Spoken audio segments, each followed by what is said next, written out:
Welcome to Dr. Lottie's Science with Soul. I'm Dr. Lottie and the host of this podcast.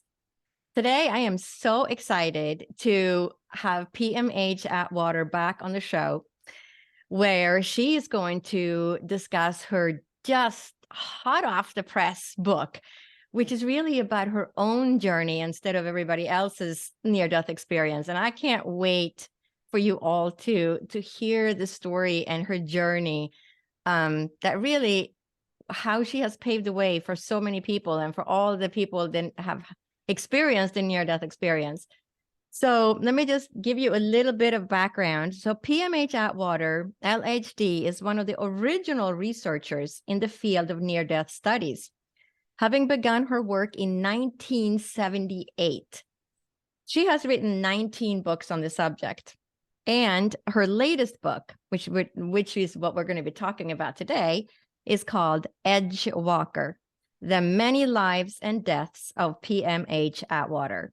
And it's about her own journey as a publisher, researcher, and 3-time near-death experiencer.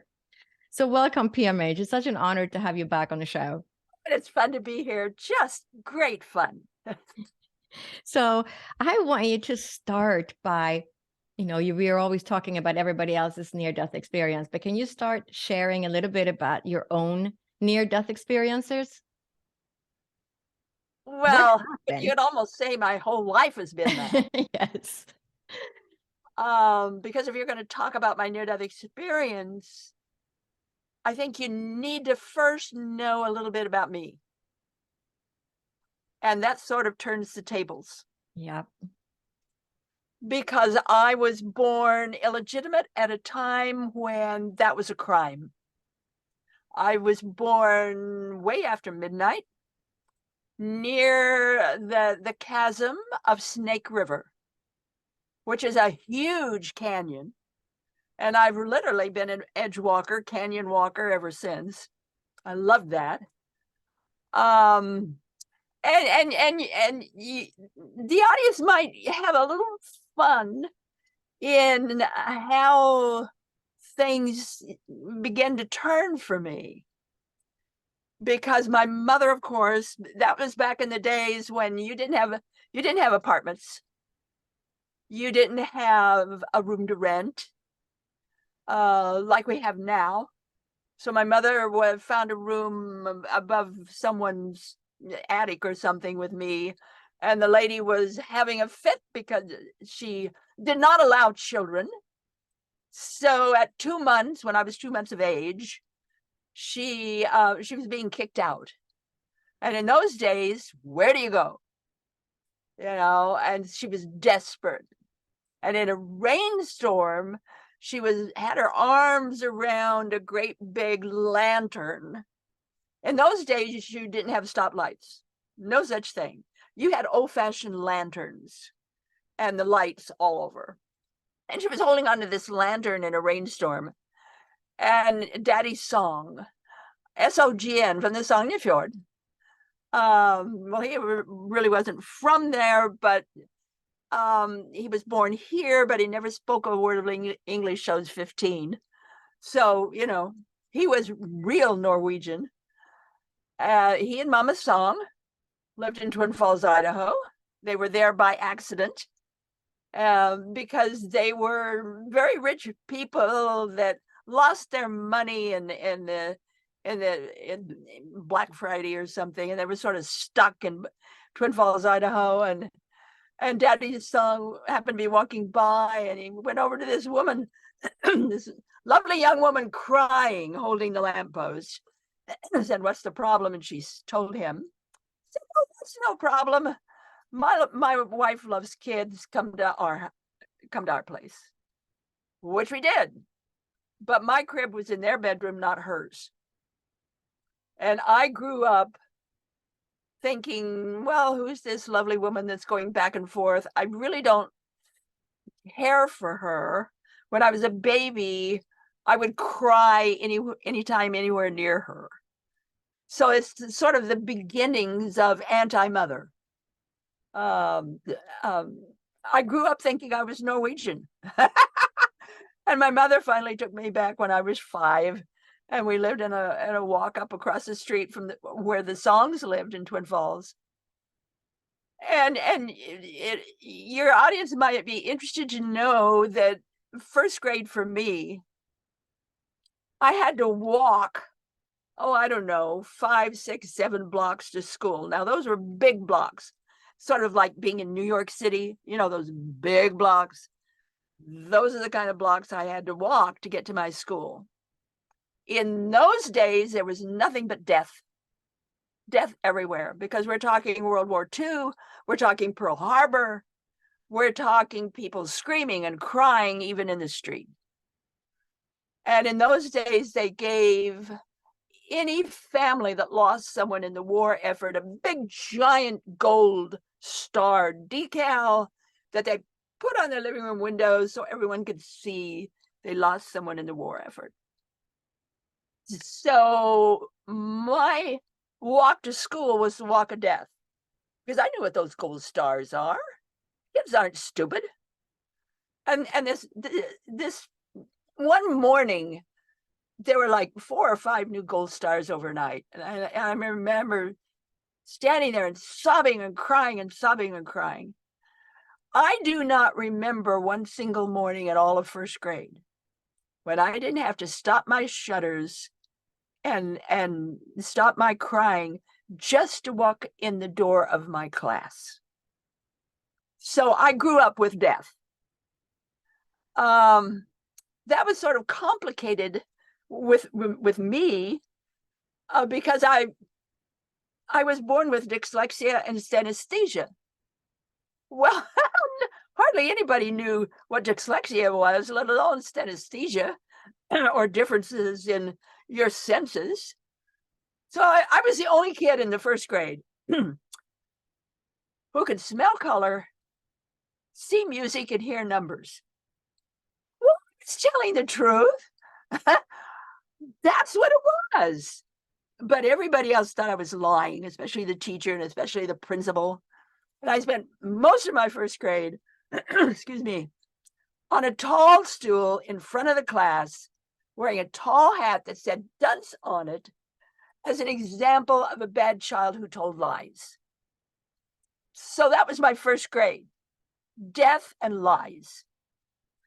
And by the end of the first grade, I was so angry. I was so mad that I decided that adults were stupid.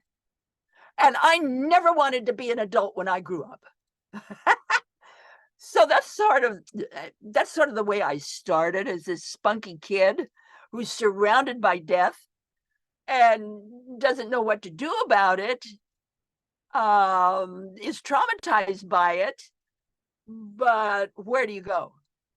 Where do you go for help? You don't. And as I in my early years, if you go to the movies, there's a special, and Roy Rogers and Lash LaRue and all the great comedies. Then the newsreel, and the newsreel was always Hitler pounding on some, and the goose steppers going by. So Hitler, I grew up with Hitler and the goose steppers. And all this drama about World War II and death. Everywhere I turned, there was death. And I grew up that way. That was my life. Finally, I went back to live with my mother full time, always. That was worse. At that time in my life, I hated my mother. She hated me. Every week, she'd cuss me out at least 3 or 4 times a week, maybe more. So I never knew love from her. I never knew any kind of real family life. All I knew was horror, and that I wasn't worth anything, and all of this kind of thing. And so I grew up hating the woman. Finally got to, lots of things happened. I, read the book. Finally got to junior high school. And And it's like a whole new door opened up for me. You're out of grade school, you're in junior high, and wow, you can make choices. And you have different teachers. Wow. And then you get into high school, and it's like, oh, it was just such a treat. It's like it's like in my biology class, there's these great big books. And I took some nitric acid and I sprinkled them over my book.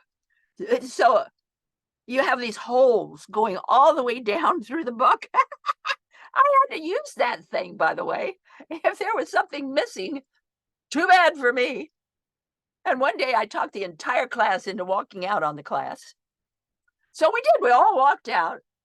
And the teacher, Miss Munier, I'll never forget her, said, spread the word. This is what this kid has done.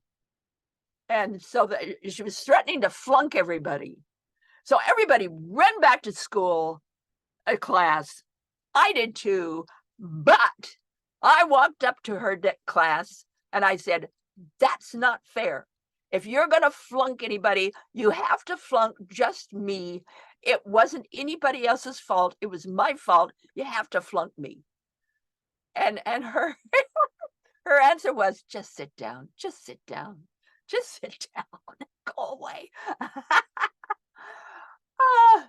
And I remember a study hall, and it's very narrow, very small. It's not like study halls we have today. And there was a bookshelf, very, very few books on it. And I looked up and I saw those books and I pointed to the books and I said, someday a book of mine will be on the shelf. Yeah, what kids do. Finally got married, had 3 children. You know, I'm not going to get into all the other stuff. There's lots of other stuff, but had 3 children. We lived out a ways from Twin Falls, had our own farm equipment, and we went belly up. That's the time when farmers were losing their farms, losing their equipment, us too. We stood as a family of 5 and watched our life go by. Lost everything. Began all over again. My former husband was a pilot. And in Idaho, you could spray fields at night, but you had to stop in the morning when the bees woke up. So the bee population in Idaho was protected. So you could only spray at night. And he was an excellent spray person. And we finally moved to Boise, Idaho. And in Boise's the capital of Idaho. And it all around that, it's high, there are ridges, and it comes down like a cup. And at the bottom of the cup is the city. That's where you have the Capitol building and everything else. And all the homes are in the ridges all around the cup. So for me, it was just like Merry Christmas. I just loved it. But, you know, I'm working high speed every day at my job. I'm not happy there, but what do? I don't have any training. And this lawyer's secretary comes up and she says, I know this police detective. He's wants to sign up people. He wants to study their handwriting. And would you like to participate? So I copied some sentences out of a phone book and sent it to him. Didn't think twice about it. And he wrote back. That guy was so good. He could even tell the type of food I like to eat from my handwriting. Can you imagine that? And he said, you're in the wrong job. You should be a writer. It's like, what? So through lots of circumstances, I did find out about writing and joined the Boise chapter of the Idaho's Writers League. started writing, and that just opened up all kinds of doors, and I discovered metaphysics and the spiritual world, and whoa, Merry Christmas, out of body trips. Yes, natural healing. We get into all of this, and it was just a wonderful world, but I wanted to share that world with others. So I started Idaho's first nonprofit metaphysical corporation by the name of Inner Form. And we trained well over 3,000 people. It was big. We'd have psychic fairs, we'd have classes, stage work. I became a hypnotherapist. Got into all kinds of things. And one particular, and finally I had enough of it. My husband left, walked out on us, and here I am with 3 kids, and I wasn't making enough money to handle that. So, what do you do? So I decided to become a bank manager. I did. And I was going to school in bank management. Really, I was walking out of this life I had. I was going to be a bank manager. And then I was having meetings at, I think, Friday night in the house, just some people who wanted to pursue the metaphysical a little further. And this one particular night, a guy from California who came up to do a job, and I was going to go back. He wanted to teach us all a new way of making tea. But he never came to the meeting, never came. Everybody left. I went to sleep. I was having a big test in drafting in the engineering department. Boise State College. Woo! That to me was just heaven. I'm in the engineering department. Imagine that. And so I'm on, and he comes banging at the door. My oldest daughter let him in, and then came and got me, and I could see from his aura that he was just in a terrible state. And so I said, look, just sleep it off at the night, and then you can leave in the morning. And there were several empty bedrooms. So pick a bedroom and, go in there. And he did, and shut the door. I went back to my bed, and I'm a heavy sleeper. Shut the door and went to sleep because I'm getting ready for the big test, Well, during the night, I don't know when, he decided my bed was better. Came in and raped me. I never screamed. I didn't know what was going on. And then he left. And I'm still in bed just wondering, what? And I didn't know how to handle it. It's like, what do you do? And I didn't see him again.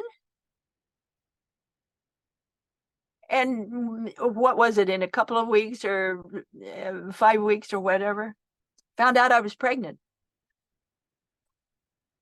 And that was really scary, and went to the doctor. And, he couldn't do much at that point. And then I miscarried. And it's because of that miscarriage that my deaths occurred. So those all happened in late 1976. My deaths occurred. First one, January 2, 1977. Second one, January 4, a couple of days later. The next one, March 29. And later that year, I had 3 major relapses. So 1977 wasn't my year. I had to relearn how to stand, how to crawl, how to walk, tell the difference between left and right, hear again, see again. Just, I had to learn everything from scratch. My first near-death experience occurred in the bathroom when I miscarried in my own bathroom and the fetus went in the toilet. And I'm screaming, absolutely screaming. And in my case, the light was a light bulb in the light up above, the bathroom light. And I went up to that light and I kept crashing into it and crashing into it. And my body was just, it's like it opened up to the universe. And it was just crashing in on me. And I could see blood everywhere and I could see what was going on. But here I was up by the light bulb, looking way down to my body and wondering what is going on? Why is my body so far down? And the more questions I asked, the more blobs appeared in the sky, in the air. And I was battling off the blobs and not realizing that they were my thoughts. And the more thoughts I thought, the more blobs there were. Finally, I was able to come back into my body, and it's like an overstretched rubber band, and I slapped back into the body and pulled back to my toes. And you don't cease being who you are. I'm a neatnik. There's blood everywhere, and the bathroom's a mess. And the first thing I did was clean up the bathroom. I did.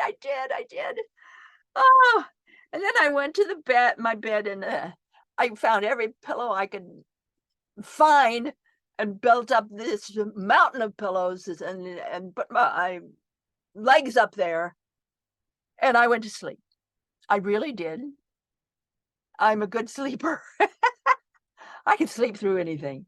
My dad used to use the field outside our home in Twin Falls, Idaho for a gunnery range, and I never heard a single shot.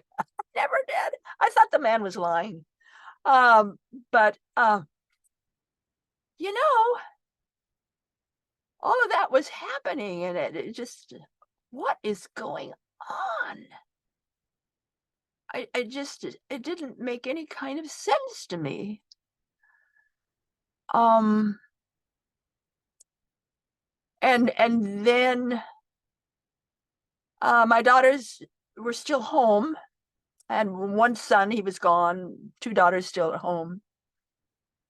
And they called in, I couldn't come to work. And then I died a second time. And I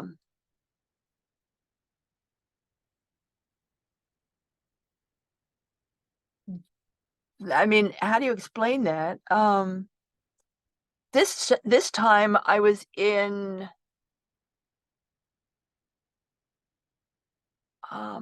total darkness. And I went into and through what most people call the void. And the void is very much alive. We say that there's nothing there, but there's that premise of shimmer. Think, if you will, of Jell-O. You've got a mold of Jell-O, and you've got it on a tray or a plate. And you want to touch that Jell-O. And just before you get to touch the actual Jell-O, there's a shimmer. That's what happens in the void. There's that presence of shimmer. Everything that has ever existed is in the void. Everything that ever will exist is in the void. all at the same time. And that shimmer is what powers the void and creates all things. It's just, wow, to see that really works. Watch it happen. It's just like, oh. And then the girls were gone. And it finally got through my thick head. Maybe I ought to go see a doctor. So I don't know how I got in my car and drove to my doctor's office. It was like maybe 6 blocks away, 4 or 5, 6 blocks, not far. Took me a half an hour to get there. Because as I was driving, the world kept shifting. And the road, the road undulated. So that was what I was seeing and feeling. Finally got to the doctor's office, and fortunately, the nurse was right there. She took one look at me and she said, "You look like you're dying. The doctor will see you now." So I was rushed into the doctor's office, told him what happened, and that man laughed. He laughed at me. He said, "Well, that's a big price to pay for some sex." That's all he said. And he gave me a shot in the right thigh vein, holding my records in my file that showed I could never be given anything like that. Paid no attention to it. Gave me the shot anyway. Halfway down the right thigh vein. And sent me home. Never went to, never went to the hospital. Went home. And as soon as I was home, all the bleeding stopped and everything, and pain stopped, and I went to bed, and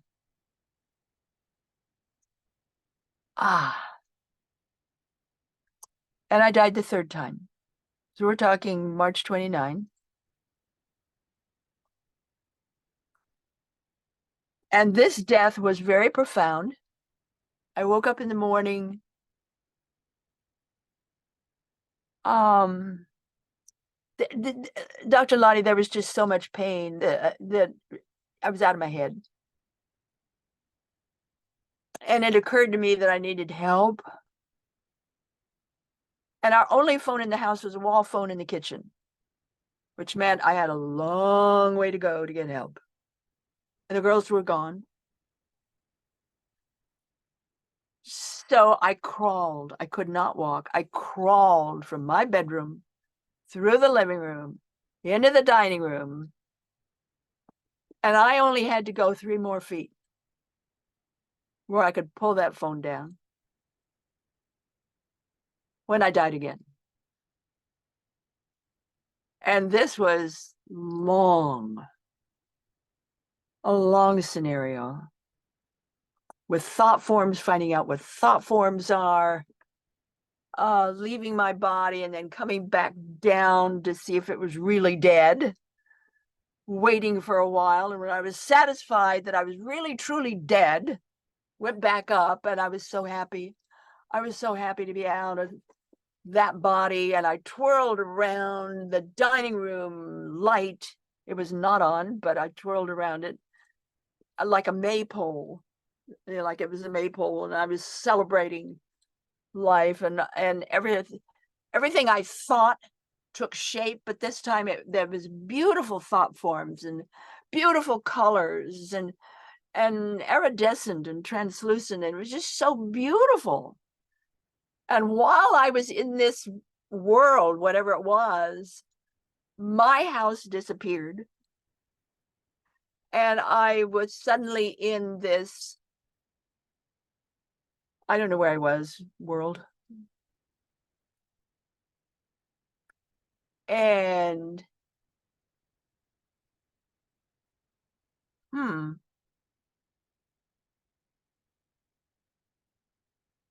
I just looked around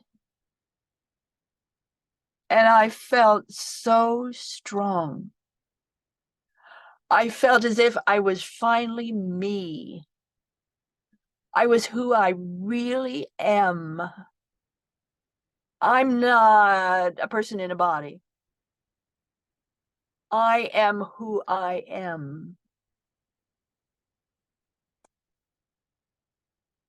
And I loved being there. And I realized I was in a place of creation where everything started, everything begins. Like maybe in the heart of the void, I'm not sure, but I wanted to create things. I was out of that body. I was so happy. I was out of that life. I was so happy. So I just wanted to create things myself, create my own cities and my own people. So I did. I did. I did. Trash cans and alley cats and all kind. I just went on a creation binge. And then I thought to myself, well, that's people. How about natural things? Can I do that too? So I wanted to create an oak tree, big branches and great big roots. And sure enough, I sent that energy out and I got an oak tree, complete with insect holes. It's just so good. Really great. And then my loved ones who had died and gone on before came and visited, and including a grandfather I'd never seen, never met. He was the father of my real father. And he came up and introduced himself to me, and we talked, and I recognized in him many of my own qualities. Oh, that's where that comes from. This grandfather.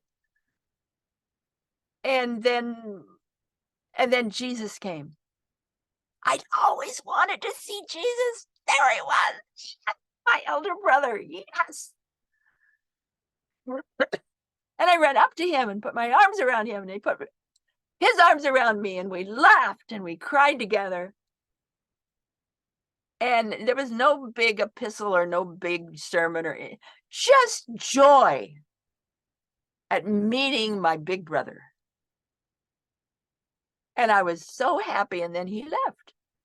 Poof, he's gone. And I thought, well, maybe I better just poof with everything I created. So I did. And it was all gone. And all there was left was just me. And then what bubbled up inside of me was everything I'd ever said or done that ever hurt anybody or caused any problems or anything. Everything I'd ever said or done in my life.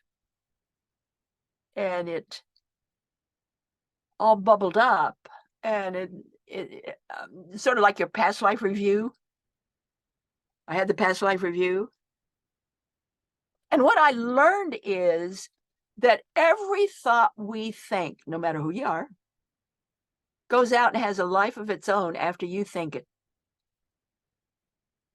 Every person you pass by as you're walking along,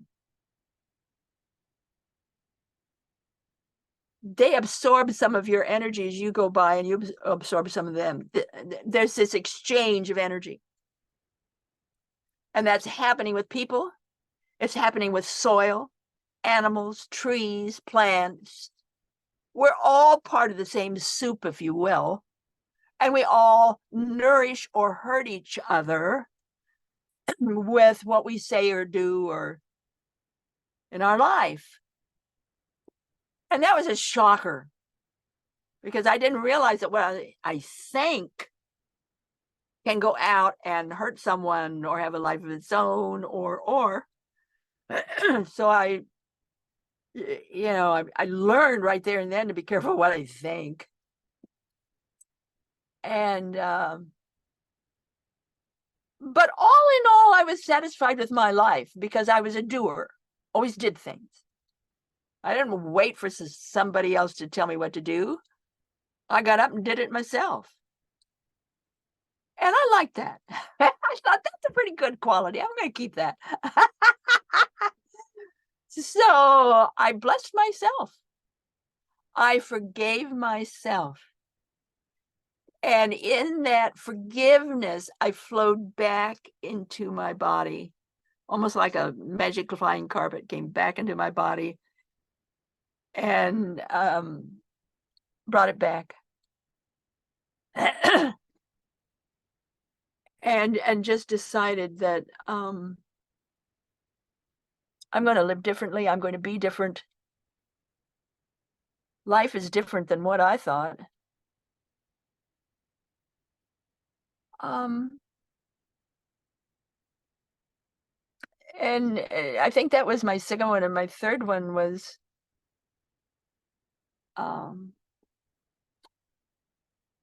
where a voice spoke to me, and I call it the voice like none other.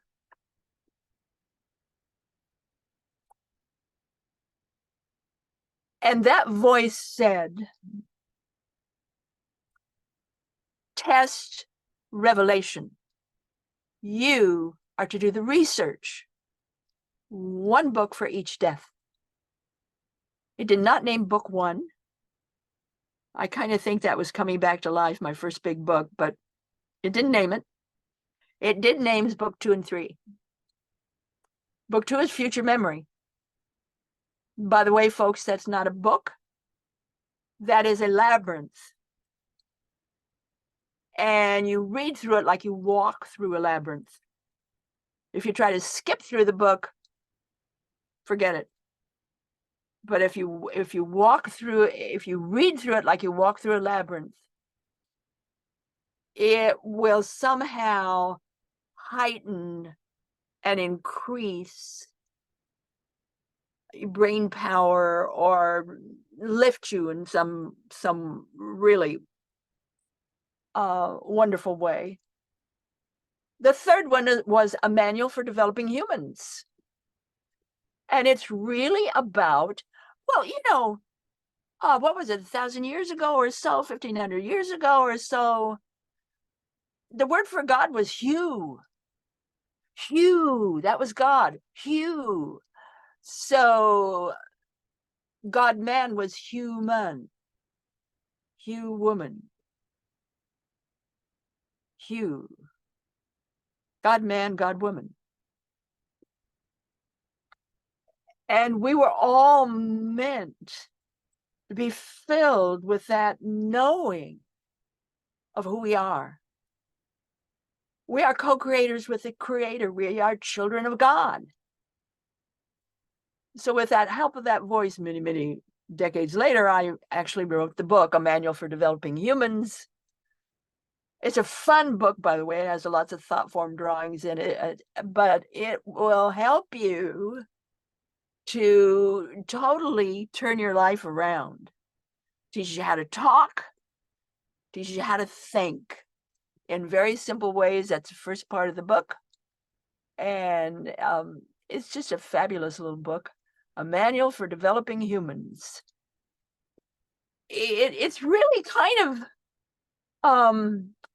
the near-death experience helps you to be who you really are. I mean, it rips you apart and then puts you back together again in a way that helps you to be who you really are. And so that's what the book does. It helps you to be a co-creator with the Creator. So after all of this happened, later that fall, I mean, I'm desperately trying to be a human being again, walk again, talk again like a normal person. after all this happened, and it was really tough. And that fall, early November in Seattle, Washington, they were having the Mind Miraculous Symposium. And my friends trucked me up there like a little babe because I wasn't getting well. I was getting worse. And we attended it. I was an aisle seat, left-hand side. And the first speaker, who was worked in Stanton, he was a physicist. His topic was the eternal now.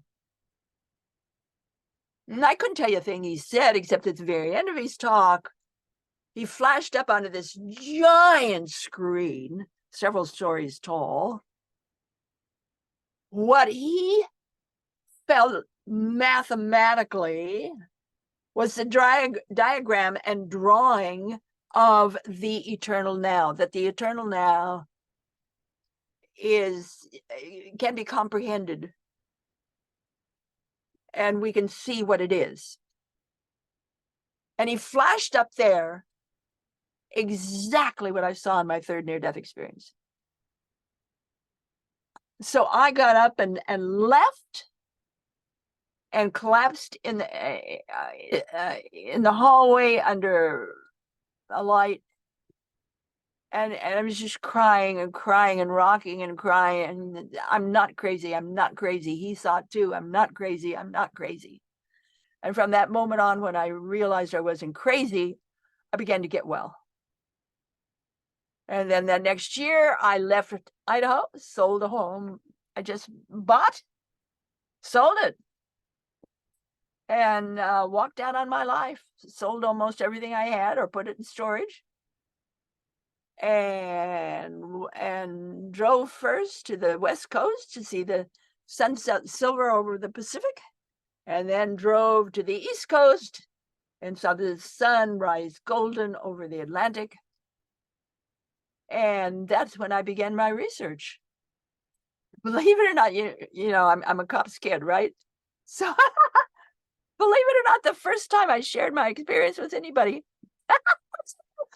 station, they had a special room, a rec room for you know, people to hold things. And so I was in a police station, and I was giving my talk, and I was telling about my experience. And this one woman came up to me with stars in her eyes, literally. And she looked up at me and she said, "Oh, I wish something like that could happen to me so that I would know what you know." And I froze. I thought, oh my God, wrong, wrong, wrong. I told her there's other ways of getting it.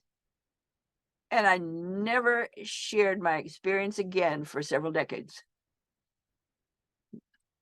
Just never again, just research. And I found several people that would help me and would open doors and gave talks at schools and colleges, and then meeting with people. And then that's when I began my research. It was in Arlington, Virginia at the police station. And, you know, the rest is history. Everything I did, everywhere I went, I was always researching, always, always, always. When people look back at what I've done, easily over 5,000 adults and children. I do not use the scientific protocol on purpose because it is based on preset questions. Now, I know why. You know, it's easier to add them up and, you know, scientifically look at them. But I work like a cop on the beat. What does a good cop do? If there's an accident, 3 people, they go up to the first person or whoever and said, "Did you see anything?" If that individual says car or crash, then and then only can the police officer use those words. So you're always led by the individual. You're always watching. You have to watch their bodies, their shoulders and their hips will tell you a lot. And the way they use their hands and arms. So I work like a good cop on the beat. And I do that kind of work.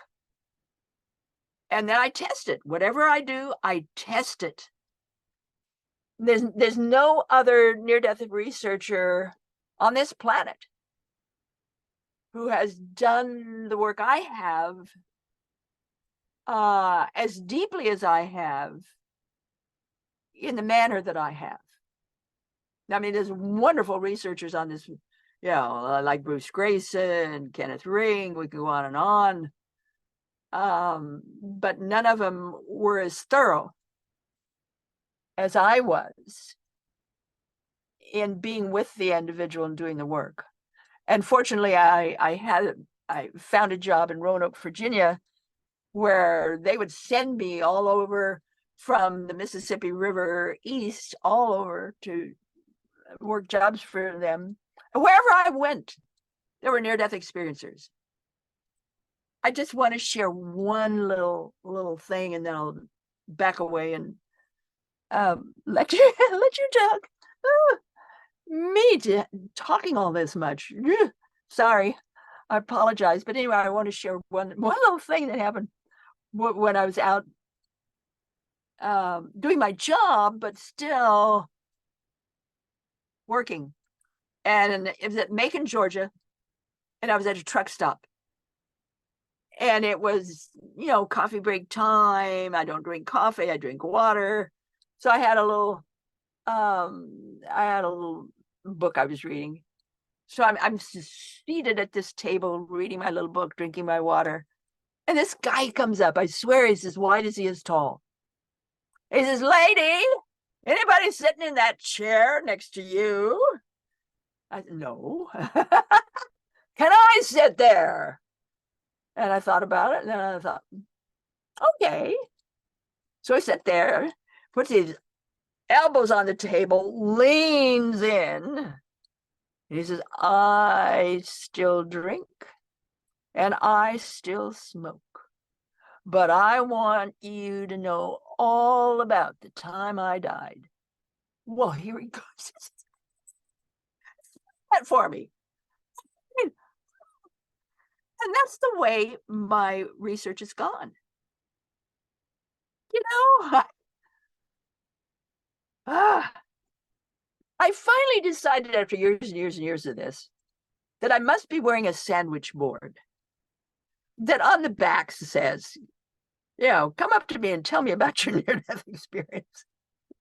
Thousands of cases that way. I was in Washington, D.C., walking the street, and this woman comes up. She's trembling. She says, "I've got to talk to somebody. I've got to talk to somebody." And I looked at her. She says, "I've got to tell you all about the time I died." So that's my story. I love it. I absolutely love it. There's so much more in the book. So I hope all you listeners go find her new book. It's called Edgewalker, The Many Lives and Deaths of P.M.H. Atwater. So how can people find your book? Is it on Amazon or? Amazon. Go to Amazon. I think Barnes & Noble carries it too, but Amazon is the main one. Mm-hmm. Go directly there. And I'm warning everybody, I'm sharing this. After you get the book and read it, go back to Amazon and make a comment. I don't care if it's bad or good, go back and make a comment, because that's how they tabulate the value of the book, is how many replies are coming in and what kind of replies. Yeah, that's really important, because it helps move the book. So if you read her book and you like it, make sure you go back and hit the stars on Amazon, because it helps other people find the book, because it's based on how many clicks those little stars get. So yeah, so please do that. And to learn more about PMH, you can go to her website, pmhatwater.com, and she has a lot of information about near-death experiences and, well, pretty much anything you ever wanted to know about the metaphysical and other dimensions. It doesn't matter what it is, you'll find it on her website. I So, invite everybody to sign up for my free monthly newsletter. yes. Go to my website and then over to newsletter. There is an archive. So you can see past issues and, find out if you really want it or not. And then sign up, and it comes monthly. There's one in play right now that's being worked on. It'll be released in a few more days. So, sign up for my free monthly newsletter.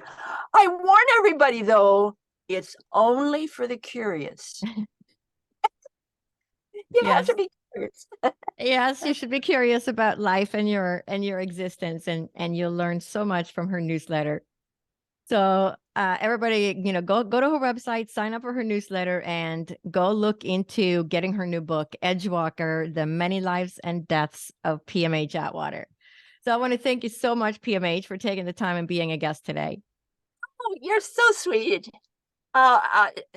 Here I was doing all the talking. I'm sorry. I apologize. No, that's what we want. We want you to tell your story about your book. So it was absolutely perfect. Oh, good. Thank you. You're so welcome. It was an honor to have you as a guest again. You too, to be here.